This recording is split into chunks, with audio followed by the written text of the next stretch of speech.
To dream the impossible dream, the dream that you are afraid of, the dream that may not happen, the dream that demands more of you than you can actually bring to the table. And you say to yourself, why am I having this dream? Why can't I dream of something that takes less time, less effort? Why can't I dream of something that can happen right where I am? But to dream the impossible dream, to beat the unbeatable foe, to bear with unbearable sorrows, to run where the brave dare not go. This was my quest, to follow that star, no matter how hopeless, no matter how far. And this is what I say for all of you in the profession that you have chosen. You are among those who make dreams come true. You are a dream maker. A dream maker. For every student that crosses your path, that student has a dream. That adult student has a dream. That mom and dad student has a dream. That young 18-year-old just out of high school, he or she has a dream. And they walk into this facility, they walk into this institution, and all of a sudden they meet all of you. And you're more than a registrar. You're more than someone who works in an office. You're more than a professor who teaches. You're more than that. You are among the dream makers. So to dream the impossible dream becomes reality because of people like yourself. Today, I'm very grateful to be here. I grew up in the Mississippi Delta, a place where dreams often did not come true. But dreams came true for me, not because I was this incredibly bright guy, but I ran into incredible people just like you, who clearly understood that I am on this planet for a reason. I have purpose here, and to touch the life of someone else is absolutely incredible, because this is who I am. This is what I do. As a writer, which I did not know that a writer lived inside of me, but I am delighted that I discovered that one did. But this is what I want to just share with you to start off my morning with you. Remember, that's the operative word. It is so easy to forget, but we have to be intentional about remembering. Remember to be gentle with yourself and with others. We are all children of chance, and none can say why some fields will blossom while others lay brown beneath the August sun. Care for those around you. Look past your differences. Their dreams are no less than yours. Their choices in life no more easily made. And give. Give in any way you can of whatever you possess. Why? Because to give is to love. To withhold is to wither. Care less for your harvest than for how it is shared, and your life will have meaning, and your heart will have peace. Thanks to Kenneth Nervin for creating these beautiful words, this incredible challenge that makes a difference in all of our lives. Thank you, Mr. Patel, for the invitation. And thank all of you for coming to hear this guy from the lower 48. Dreamers all. This is where we start for the most part. Within these little bodies, these great minds, they become us. You look at yourselves today, your glasses, your high-heeled shoes, your mustache, your beards, your suit, your bow tie, your no tie, all of that. But this is who we become. And the dream starts so early in life. And that's what we have to realize. The dream starts so early. And just to think, along this journey of humanity, that you have been given this incredible opportunity to be part of the dreams. Dreamers are. All of them are. Now, who will they become? That's the question. What will they accomplish? What will they leave that indicates to the world that I passed this way? That I left something of value as I made my journey from one place to the other? And what role will you play in making that dream become reality? What can you deposit in the life of another person? Because this is my story today. I am this guy from Glen Allen, Mississippi, where none of you are going for Christmas, I'm absolutely sure. I'm not sure I am going there for Christmas. But that's who I am. And I ask myself on a daily basis, how can I make the world a better place in which to live? What can I bring to the table that will really, truly make a difference? How do I help these dreams come true? This is my world, the cotton fields of the Mississippi Delta.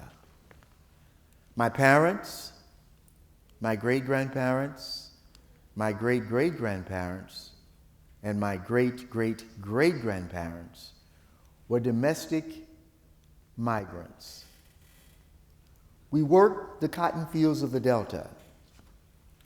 I picked and chopped cotton in the Delta up until I was 16 years of age. This is the only world I knew, and this is the world that they knew as well.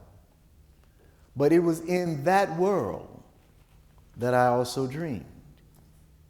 And that's what we have to remember.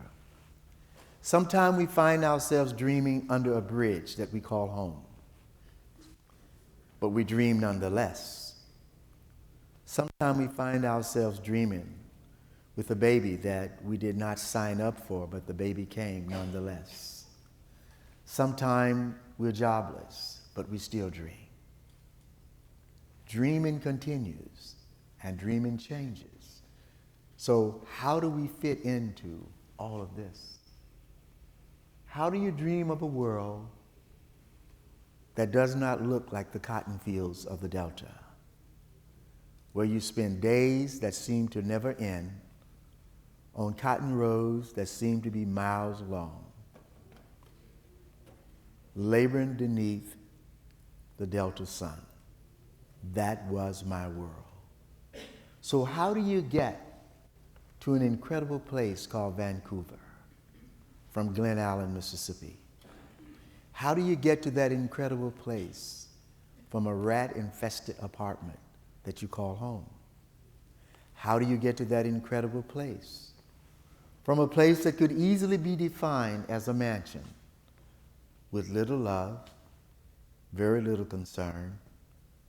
How do you get to that place where you find yourself participating in life, giving, sharing, making, becoming? How do you get to that place? That's our story today. Because of others, my impossible dream became reality. And that's the way it will always be. In the lower 48, part of our government consists of the United States Supreme Court. And one of the justices of our court, our first female justice, Justice Sandra Day O'Connor, made this incredible statement that I think we all probably would gravitate toward. No one accomplishes anything alone. No one does. Which means that every single one of us have purpose and reason that our lives can touch the life of another person, and we can make a difference. This morning at breakfast, I sat there with my oatmeal. I wanted eggs, and I wanted pancakes, and I wanted some meat to go with it. But, I'm from Oklahoma, and I looked at the price, and I said, I'm not sure AJ is going to pay for this. So, Mr. Patel, I settled for the oatmeal. It was the least thing on the list. But I remember the guy who was serving me because I realized I probably would not have another chance to see him again. And have you ever been in that situation whereby you discount a person by virtue of what they do rather than who they are? And you don't think in terms of a conversation because this is my server. No, this guy was not just my server. He was another human being who had crossed my path. And I wanted to do something, to say something that would make a difference. And obviously, likewise for him. So at the end of my meal, and I did sign my name to that, Mr. Patel. And your name too. And at the end of the meal, he just stopped. He said, "You had a great day so far?" I said, "It's really great." I said, "If everything continues from this point, it should be really fine. But how's your day going? Have you had a good day?" He said, "Yeah, thanks for asking." And then we shook hands. He said, "Well, friend, take good care of yourself." And I said, "And you do likewise." That's simple, but it's powerful. It's extraordinarily not demanding, but it's transformative. We're not asking the world to rebuild the Eiffel Tower. It's already done. We're not asking you to build the Golden Gate Bridge that crosses the water in San Francisco, nor are we asking you to rebuild the pyramids of Africa. We're simply asking you to clearly understand the power of your presence, the power of your handshake, the power of your sincerity, the power of your voice, the power of your presence on the life of another human being. That's me, guys. That's me in the first grade. My journey, this academic journey to discover, because that's what it's about. It's about discovering who you can become. It's about discovering what you can do. It's about discovering how others can bring into your life things that ignite promise, ignite possibilities. And all of a sudden you find yourself being able to get an invitation to Vancouver Community College. And you'd never heard of either place before. I mean, this becomes so amazing what can happen when you're only 6 years old. For you see, my real life is a metaphor for others as well. I found myself as a kid, that age, sitting on my grandpa's front porch with my knees pulled up to my chin, looking as far as I could. And all I could see were the cotton fields of the Delta. And I thought that would be the only world I would ever see. I had no idea what lived beyond the fields of the Delta. But my grandpa, that incredible man that I call Papa, Papa would come out on Saturday mornings when he had the opportunity, and he would open the screen door.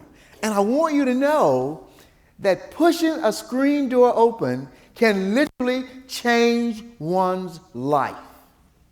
And all it takes is literally your hand intentionally opening the screen door, and you walk out to your great-grandson and you say, "Clifton, do you want to go to Greenville?"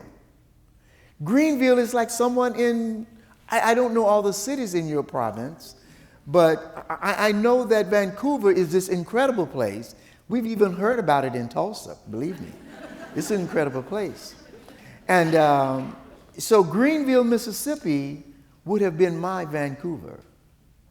I could never get there because there was only one car in the whole big of our family. But my grandpa said, "Let's go to Greenville. Let's go to Vancouver. Let's go to Paris. Let's go to China. Let's go to Alaska. Let's go to Australia." But he simply said, "Let's go to Greenville." He could do that. That's where we were. But Greenville would become the place that would remind me of a world that lived beyond the Mississippi Delta. A world that I could only dream about. An impossible dream. So to beat the unbeatable to bear with unbearable sorrows, to run where the brave dare not go. That was my quest, to follow that star, no matter how hopeless, no matter how far. But even though it was my dream, my grandpa became part of that dream becoming reality. And for those of you in the balcony, for those of you that I can't even see, I can just imagine you're there. You too have that same opportunity. This is the great understanding of education. It is not just the passing of knowledge. For you know, it was Aristotle, this great teacher who taught Alexander the Great and gave him some insights on life that he would not have had otherwise had he not gone through this learning process. So you are uniquely positioned to add to value what we would bring along as we move through this journey called life. That was unselfishness in action. Your unselfish presence matters. And we have a choice. We don't have to be unselfish. It can all be about us, about me, about you. But when it becomes about us, that is the heartbeat of this academic journey. It's about all of us and how we bring this to the table and what we bring to the table to add value.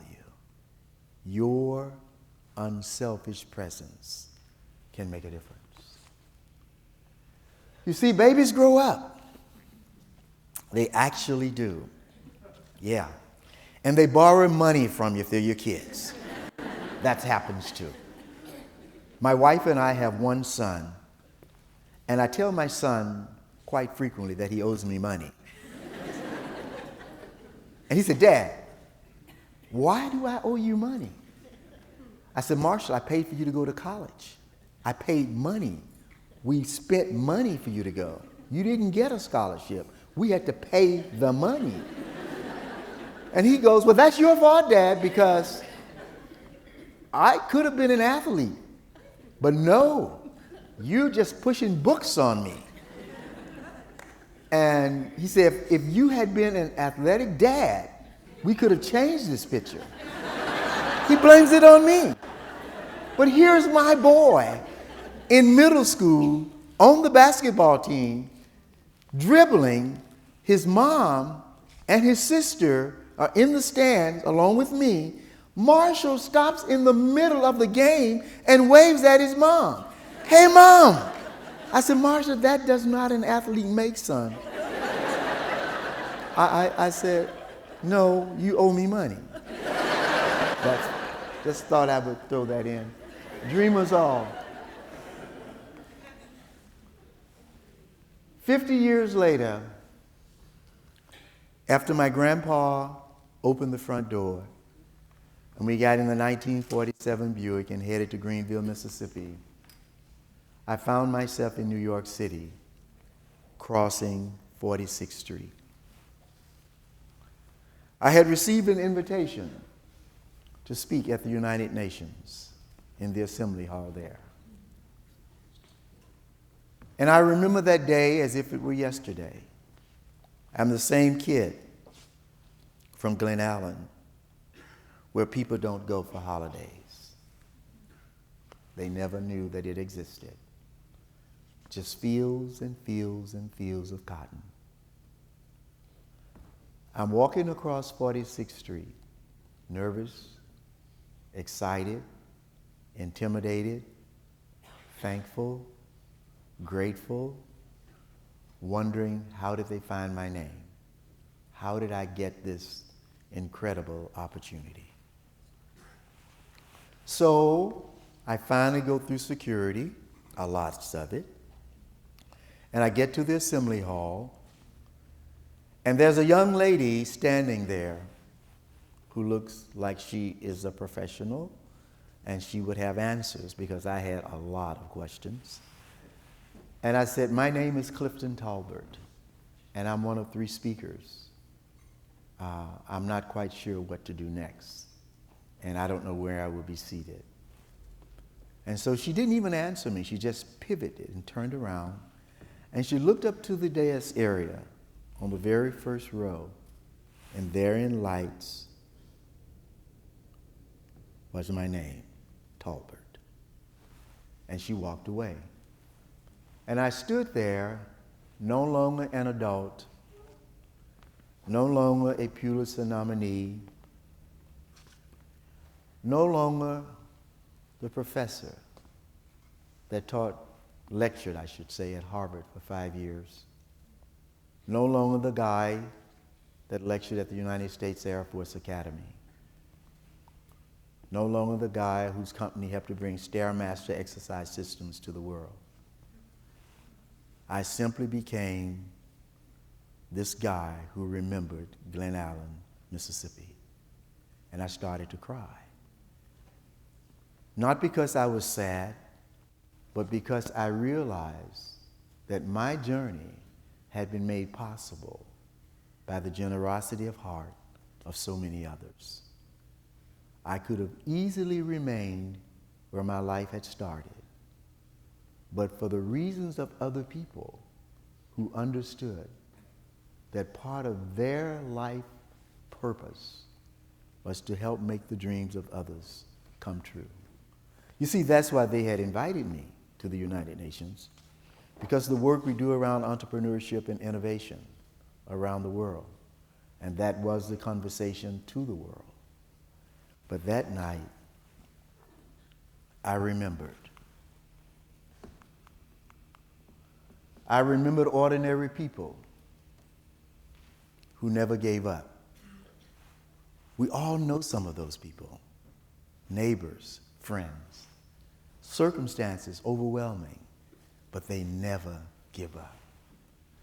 I remembered young people who dreamed and never stopped. I remembered people who reached beyond comfortable. I remembered their unselfishness, which I now call the habits of their hearts. In my life, their presence mattered. And those memories and those people became this book. And this is the book that Sandra Day O'Connor read, our former Supreme Court Justice, and invited me to address the United States Supreme Court. A simple book, but a powerful opportunity to clearly understand why we have 2 legs, so that we can walk into the lives of other people. Why do we have 2 hands connected to our arms, so that we can give unselfishly to others? Why do we have 2 eyes that work, so that we can see who we are and clearly understand who others are? Why do we have a mouth from which voice comes, so that we can clearly understand our opportunity to tell others they are welcomed to this planet that we all share? Why? In my life, their presence mattered. I call them the porch people of the Mississippi Delta. And surprisingly, this is what I call all of you, because you have the opportunity to do the same thing. To become a porch person is the height of unselfishness at work. It is the academician who clearly understands what I can bring into the life of that student as I open his or her eyes to the possibilities that exist within them. No matter what the circumstances are, I can make a difference. I can make a difference. This is more than a profession that you have chosen. When you are involved in transforming and shaping the lives of others, this is not like putting wheels on a car in Detroit. You have chosen to change life, to transform lives, to make the impossible dreams become reality. That's the choice you have made. This is the opportunity that you have. And this is what the porch people do. They get great joy from seeing what can happen. Their unselfishness transformed my life. Nurturing attitude was the first habit of their heart. But nurturing attitude is not held captive by race, gender, ethnicity, or geography. It is just as vital in Vancouver, British Columbia, as it was in the Mississippi Delta. It is timeless and universal. It doesn't disappear. It's still vital to life. And guess what? It will always be a person. For me, it was my great-grandparents, Joe and Pearl Young. That's my grandpa who opened the screen door, giving me the opportunity to understand there is something beyond Glen Allen that I want you to see, that I want you to be part of. There's more that you can do. Porch people will always be needed. We may give them really sophisticated names today like mentors, but I didn't know the word mentor when I was a kid. And they were called the porch people because they were black and they couldn't meet in the town halls. They couldn't meet in the places of prominence within our small community. So they had no other choice but to meet on their front porches. And this is where they met. And this is where they shaped our lives, from their own front porches. Responsibility is about tasking and learning together. This is what we do here, tasking and learning together. But again, responsibility is not just a sticky pad on the refrigerator door. Responsibility will always be someone that looks just like us. Well, almost. That's my great uncle. He ran the ice house in Glen Allen, Mississippi. And this is the man who taught me that whatever the barrier is in front of you, find a way to get steel-toe shoes and kick it down. And he had a lot of barriers to face. But he taught me that I didn't have to live and define my life by the barriers that others had placed in front of me. The porch people, that's who we have the opportunity to become. Dependability. I know that all of you would probably say, if given the opportunity, I can't live my life without dependability. Then the question becomes, from where does dependability come? How do you get it? Do you plant it and harvest it in the fall? Do you download it from your computer? Where does this incredible habit of the heart come from? How do you bring this into your life on a regular basis? My son, who now tells me that he's going to start invoicing me for using him as examples. Well, he asked me one day, he's an entrepreneur in LA, a clothing design company, a social producer for television programs, and an incredible writer. I love my son, but he still owes me money. So Marshall calls me, said, Dad, am I going to have an inheritance? I mean, can you believe that? I'm serious. He said, am I going to have an inheritance? I said, Marshall, St. Francis is our major hospital in Tulsa. I said, did St. Francis send you a letter that they didn't send me and Mom? Do you know something that we don't know? He said, well, no, you and Mom give away everything. I said, Marshall, your dad grew up with nothing. Nothing, son. I give because so much was given to me. That is my great joy, to give. I said, and if you understand that, then I will have given you your inheritance. This is my great aunt that raised me. This is a lady who was absolutely determined that I'd get an education when field work demanded my body. I had to travel 100 miles round trip to school every single day because of legal segregation. I never missed a day out of school. I graduated valedictorian of my class. I'm a member of Phi Beta Kappa today, and I've had the opportunity to work in academic institutions around the world. Not because I was this bright guy, but because this bright lady, this unselfish lady, would get up every morning before I would, stand on the front porch in a flannel gown and a head rag, pull the string on a 60-watt light bulb to let Mr. Murray Washington, our bus driver, know that I was going to school that day. I never missed one day. And I would ask sometime, Mama Punk, that's what I called her. I said, can I miss school today? We didn't have any money for lunch. And she had an answer for everything. She just put her little bony fingers in my face. And she said, nobody starves in a day. Get on that bus. Eat when you come home. I mean, I didn't know what excuse I could use because she didn't accept any of them. But that's dependability. Because she had given my mother the word, if Clifton comes to live with me, he will go to school. I promise you that. He will go to school. Promises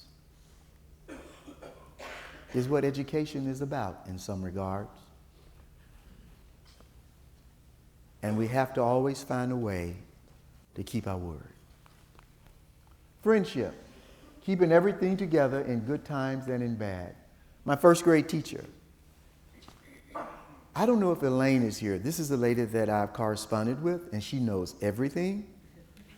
And I want to make sure that I'm not going over my time, because I am a Southerner, and I'm telling you that right now, I have not learned to be as succinct as I promised you I would be. So I'm really trying to watch this watch that has 12 o'clock, which I know it's not 12, it must be 10, somewhere in America and around the world. And so I'm kind of confused. Should I be here now? Do I have about 15 minutes left? Anybody know? Find Elaine. I tell you, Elaine knows, wherever she is. 20 minutes. Perfect. I can do this. All right. This is my first grade teacher, Miss Mary Maxey. I remember her because I didn't want to go to first grade. I was at home with my great-grandparents. My great-grandmother was alive. And I could eat all day, I could play, I have a great time. You have a great time at home. If you had a good home, you have a great time. So why leave that and go to a place you've never been? To ride on a bus you don't even know who's driving. You know, why do you want to do that? But I remember hiding under the house. And Mama Pearl just kept calling me. It's time to go to school. It's time to go to school. First day of school, it's time to go to school. I never said a word. I was probably more quiet then than ever in my life. Hiding under the house in the chimneys area with the very friendly spiders. They wouldn't bite you. And so finally she got on her knees, not to pray, but to seek me out. And she said, Clifton, I know you're under this house. Come on out of here, because if I get on my knees one more time, it's going to be really bad for you. So I crawled from under the house, covered with spiders and webs and everything. She grabbed me by the hand. I'll never forget that. And we walked to the Glen Allen Colored School. And there was this lady, Miss Mary Maxey. She was our teacher. She was our principal. She was the janitor. I mean, she was multitasking like crazy. She did everything. But what I remember most, when my great aunt walked me in and told Miss Max, she said, this is my boy. I want you to make something out of him. That to me will always be remembered. And that is what every student who crosses your door, crosses the threshold, crosses your path. They look to you to make something out of them, to make their dreams come true, to give them the opportunity to have wings they didn't think they could have, to fly places they didn't think they could fly, to discover things they didn't think they know they could. And each of you, your presence, your commitment to their success is extraordinarily important. Sisterhood, brotherhood, reaching beyond comfortable and stretching your table. that was so important in the Delta. Well, legal segregation was the law of the land, and that was the world that I knew. But I remember getting a job to work for Mrs. Knights. She had a sewing shop in Glen Allen, and she also had a fig orchard, and my job was to rake fig leaves. And so the first day of work, we went there, and she gave me the rakes, the gunny sacks, and said she wanted her yard to look like a carpet when I was finished, which meant, Clifton, you have to do an extraordinary job. Because fig leaves, unlike other leaves, have suction cups built into them, and they have no desire to leave where they are. It's a really hard job to rake fig leaves. And around 11:30 or 12 was time, you could hear your stomach talking. But going back to my great aunt, my pom, she did not believe in wasting food, nor fixing sandwiches that she felt you didn't need, which meant I came to work without any food, because guess what? You can eat when you come home. That's her word for everything. Don't worry about it. You eat when you come home. And so I had no food. So Mrs. Knights comes out of the shop and said, come on, Clifton, let us go and eat lunch. And all of a sudden, my world changed. Transformation, terminology, possessive pronouns changed. Us, collective, inclusive. Let us go and eat lunch. I didn't know what to do with that. I'd never been inside of a white home before. I had no idea what to do. So I knew that in my world, if you looked like me, you could only go in the back door of a white home. So I started walking back to the kitchen. She said, no, come on, follow me. And so we went through her front door. We went through her living room. We went through her den.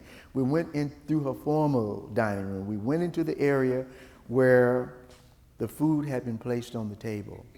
Baked chicken, lima beans, light bread, and sweet milk. That was the meal. And we sat there, we ate, we talked. And finally she asked me, well, Clifton, what are you reading? And I told her the books that I was reading. And she went into what I call a Mississippi hissy fit. Woo! You can't read those books. You got to read books that grow your mind. You can't read those books. You need to get books from the library. And I said, well, Mrs. Knights, I can't go to the library. Then silence just fell over the room. The next week I came back to work, and beside my plate were the classics. The key is this. No matter who crosses the threshold to your classroom, always know they're worthy to receive the best from you. What you determine to be transformative, what you determine to be the best. The classics were there, other books were there for the years that I worked. And when I graduated from high school, she was just as delighted as my parents. And I went away to college, and I'd always go back and have tea with her, coffee. It was really condensed milk that I really liked, but sort of put it in the coffee. And we talked, and she'd want to know everything that was going on in college. And you know, you're a single male in college, so you really can't tell her every little thing that's going on. So you just tell her enough to know that you're studying, you're reading good books, you're enjoying yourself, you're making good grades, etc. But stretching your table is also within your power to do. And when you intentionally stretch your table for others, it makes all the difference in their perception of themselves, of you, and the world around them. It doesn't take 3 people to stretch your table. It only takes 1, you. High expectations, expecting the best of others and praising their successes. That's a shotgun house in the Mississippi Delta. And that's where most of my family grew up, in those types of homes. Just 2 rooms. You probably couldn't even get a Volkswagen in them, but just 2 rooms. But for me, it was a great learning place, because that's where the old African lived. And this is a man who realized that we didn't have access to the library. So he scavenged books from the places where he worked. And he would walk from his home to where we lived in Washington County. He lived in Issaquah County, with a satchel filled with books. He was a stutterer, ate peanuts all day long. And when he get to my grandpa's house, he would tell my grandpa, Eddie Young, I tell you, these boys, they all marked for good. We got to read to them. We got to read to them now. We got to read to them. And in his stuttering voice, he would begin the process of pouring into our lives what he could. Emily Dickinson says it best.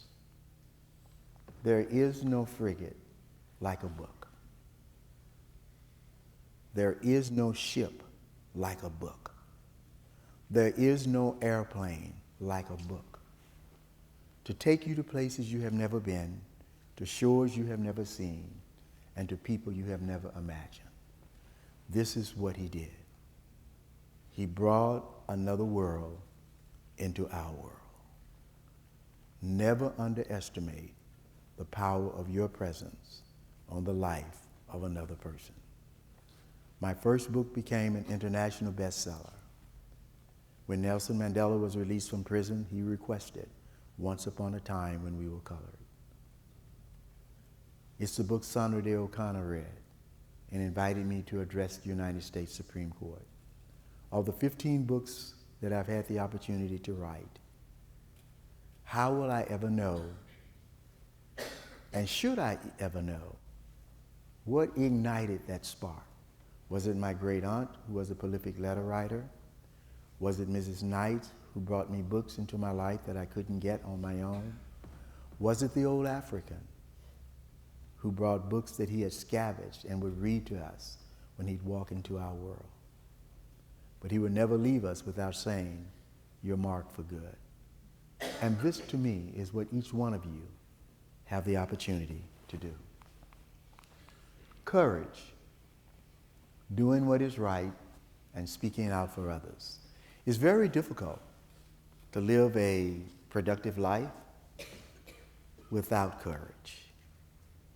But what is courage? More importantly, who is courage? Are we that courageous person? Because courage doesn't exist. This is water, H2O, hadn't changed. Neanderthal people drank the same thing. Only difference is we figured out a way to charge $15.95 for this bottle, but the water is the same. Courage, though, is not something you can bottle and sell.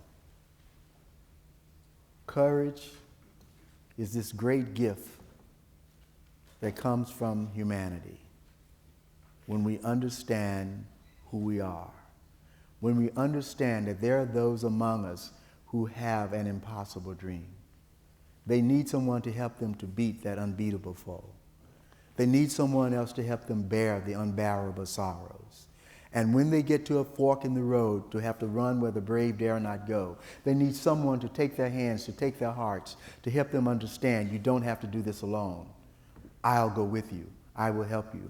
This is what the Porch people did for me. Without them, I would not be here today. Without them, I would not have done what I've had the opportunity to do. Without those ordinary people who became extraordinary people because of the unselfishness of their hearts. Courage is Reverend Roy Grisham, the uncle to the writer John Grisham. In the Mississippi area during the time of integrating Ole Miss, it was a very challenging time in our country and in my home state. But this one man made a decision. He was the pastor of the United Methodist Church on the campus there. And he opened up the Methodist Church so that the black students would have a place to hide, to save their lives. But he also put his life and his reputation on the line for having done so. You see, courage looks for a mouth and for hands and for feet. That's what it does. And when it finds it, it brings something to the table that is transformative.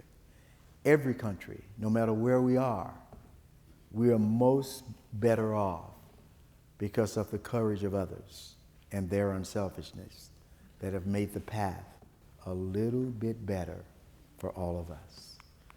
And the last habit of the heart is hope. Hope is going beyond what is seen It's about believing in tomorrow. It's about expecting the best. It's about not being torn down and worn down because of the travesty of life that might surround you. Courage and hope comes together, and hope is that voice that says, yes, you made an F on this paper, because I remember my teacher, Mrs. Rogenbach, my English teacher at the University of Maine. I had come from high school. I always made A's. I didn't know what an F looked like. But now I'm out of Mississippi. I'm in Orono, Maine in college, and I'm writing an English paper, and I think the paper's good. I get it back, it's so much red on it, you think someone has bled over the paper. and Mrs. Rogenbach simply wrote a little note. She said, Clifton, you have so much to say. Please learn how to say it. You know, hope is believing. It gives you the idea, I'm on the right track, but I need to do a little bit more. I don't know if I would have become the writer that I am today had I not gotten that note that wouldn't let me settle for less, but to really dig deep inside of myself and discover that a little bit of a writer actually lived there. And maybe that writer could write a book. This is my birth mother, Mary. I never lived with my mom, only for maybe a very short period of time. But we always lived across the street from each other. And I ate at her house every day. But my mom was a maid. She worked in the homes of other people. She made $10 a week or $12 a week. She had 4 girls and 2 boys. But my mother was determined that all of her kids would go to school, and we did. Everyone finished high school and college. And at some point, my mom, who was extraordinarily bright, but somehow she had lost sight of that. And that's why the unselfishness of others is so important. Mrs. Ann Britton and a gentleman by the name of Jake Ayers, just regular people, educators. They kept telling my mom, Mary, why don't you go back to college? Why don't you go? You're so smart. But sometimes you can be doing the same thing so long that you forget who you are. Long story short, they finally, I think my mother said yes to shut them up. And she went to the University of Alabama at Tuscaloosa, which had been recently integrated. My mother had to hitchhike to school, and she didn't have the clothes to wear, so she wrote a friend in Chicago, Miss Gertrude Hall, and sent my mom a box of used clothes. But she went on to become an A student at the university, and one of the significant people in Head Start in the whole state of Mississippi. So much so that Robert Kennedy and Rose Kennedy came to the Delta to find this lady that everybody called Miss Mary. And I learned about 3 years ago, right outside of New York, I'm doing a lecture, and the chancellor of the university says, Mr. Talbert, do you know anyone by the name of Mary Morgan Talbert? I said, yeah, that's my mom. I said, do you know that all of her papers, all of her works at New York University? And we can't get our terminal degree in social work without going through all of your mother's papers. I had no idea. But that's what hope is about. But it didn't happen just by my mom. That was Miss Ann Britton. That was Jake Ayers. That was Miss Gertrude Hall. All these other people, their unselfishness made a difference. So, what am I saying to you? As educators in whatever field you're in, you have an awesome opportunity. Your unselfishness can literally change the world. So to dream the impossible dream, to beat the unbeatable foe, to bear with unbearable sorrows, and to run where the brave dare not go. That was my quest, to follow that star, no matter how hopeless, no matter how far. And because others stood beside me and shared their life with me, it made all the difference in the world. Thank you.